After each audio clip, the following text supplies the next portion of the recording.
Funko Pops. You know, those little things you see every time you go to any store? Well, turns out there's a game for them. Funko Fusion was developed and published by 1010 Games on September 13th, 2024 for Windows, PlayStation 5, and the Xbox Series consoles, with a further release on December 6, 2024 for the PlayStation 4 and Nintendo Switch. And I want to thank 1010 Games, who are kind enough to provide us with a key to Funko Fusion for the purposes of this review. In this game, you take control of a Funkopop figure from a wide selection of characters from different franchises, with the goal to stop evil Eddie Funko, who has taken over Freddy Funko's crown and is causing havoc across different worlds. The gameplay of Funko Fusion is a typical third-party hack and slash, where every character has the ability to use melee or ranged weapons that can shoot projectiles. Then you can jump into a multitude of levels from different franchises featuring characters and stories from Scott Pilgrim, Battlestar Galactica, Jurassic World, and more. Each franchise has their own set of 5 levels you need to progress through, with different challenges in each based on the property they're from. Then a final boss at the end of the series of levels that Eddie has taken over. Like at the end of the He-Man levels, where you'll fight Skeletor, who has been taken over by Eddie, and you'll need to use special items from that world in order to defeat him.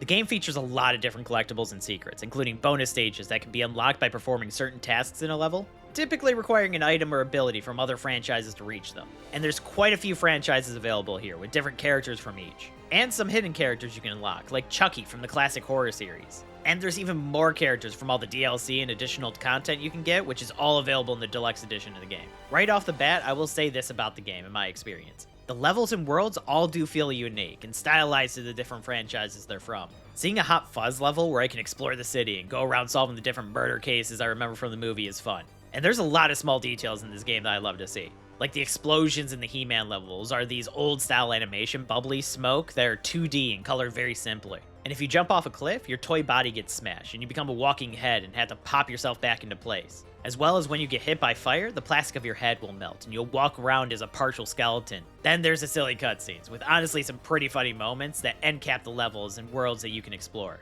They use the ability to have toys in this game to its full effect to make some really fun scenarios. It's things like these that I really like about the game, and make the rest of the game so much more disappointing. Because that's about all I can say that's good about this game. The rest of the game is just slow and repetitive, with decisions made to condense the movies or franchises we're exploring into these small level landscapes that sometimes just don't match, or overplay on a small joke from the movie to the point that it's no longer funny. I think the best way to get my point across would be to walk you through just one single level this game has to offer. So let's take a look at the third stage of the Scott Pilgrim world. In this one, you go up against the third and fourth evil X's, Todd and Roxy. So to start off the level, you first are given this impossible barrier you can't jump over, even though your character is clearly jumping higher than it. No big deal. Let's go over to this machine over here. Let's make an amp.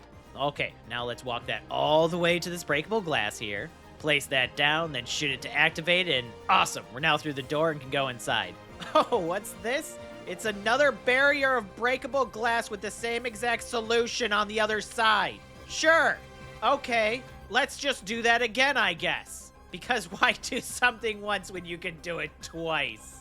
After we do that, we come to the open world that gives us no direction to go into, so might as well go one way and just keep going until we run into Roxy, who seems to be invincible and can't be hurt. Without any kind of clues or mission description, it turns out we gotta shoot these targets on this 4 above her head, in the right order, all while Roxy is attacking us, and since we're looking up at the giant 4 in order to shoot, we really can't time our jumps to avoid that, and we have to start over every time we get hit!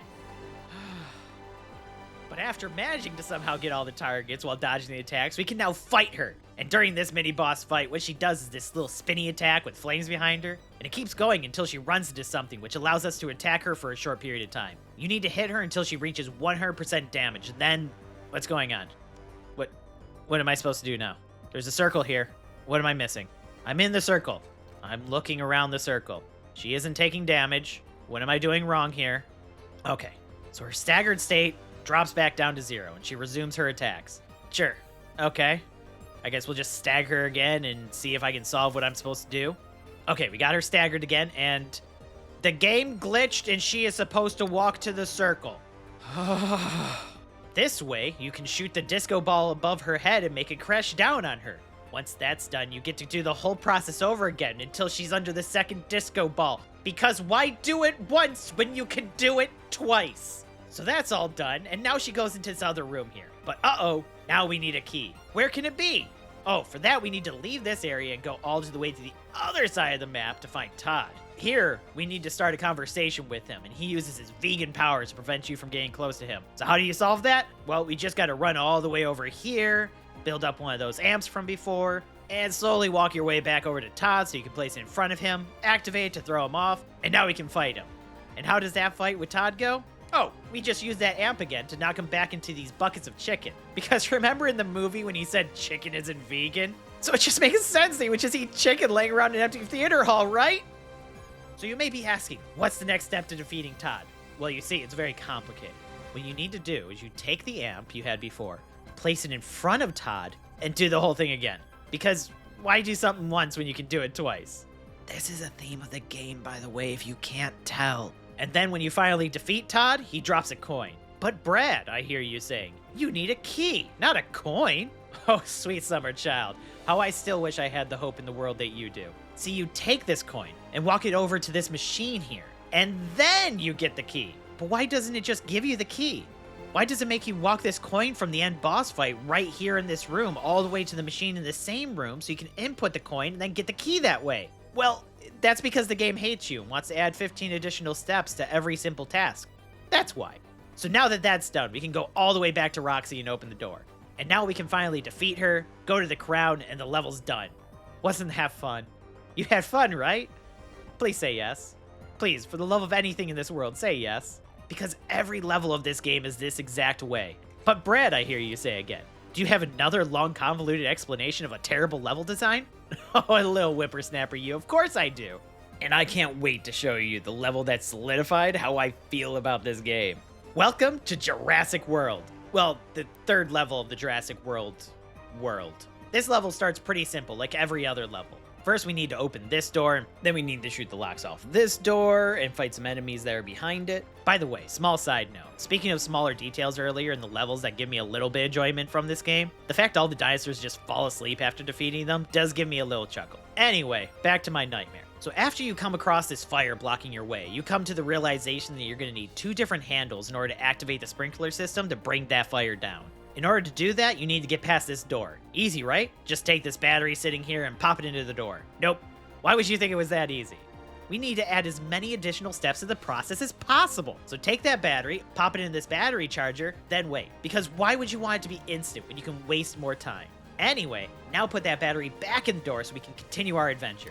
So come into this room, fight some bad guys, get lost in what to do next until you find this jumping pad which allows you to reach the first handle. Slowly bring that all the way back to the beginning of the level because you can't run when holding things, because again, this game hates you and only wants to waste your time. So put that on the sprinkler, head back to the hall again, grab the jump pad from before, go to the other upper area so you can grab the battery, which will bring all the way back down the hall to the battery charger from before, put it in, and proceed to wait for it to charge. So you can then use it on the door that was locked outside of the other door, and after beating some enemies, you can open a chest for the second valve to turn on the sprinkler. Then you proceed with the rest of the level. And here lies the biggest problem I have with this game that I mentioned before. It's very slow, and none of it feels fulfilling. None of these are puzzles that I feel like I'm accomplishing by completing them. I don't feel any sense of accomplishment or relief as I do these tasks. Instead, I'm checking my phone to see if I have any text from anyone that can act as a distraction from this game as I walk the pieces back and forth between the levels.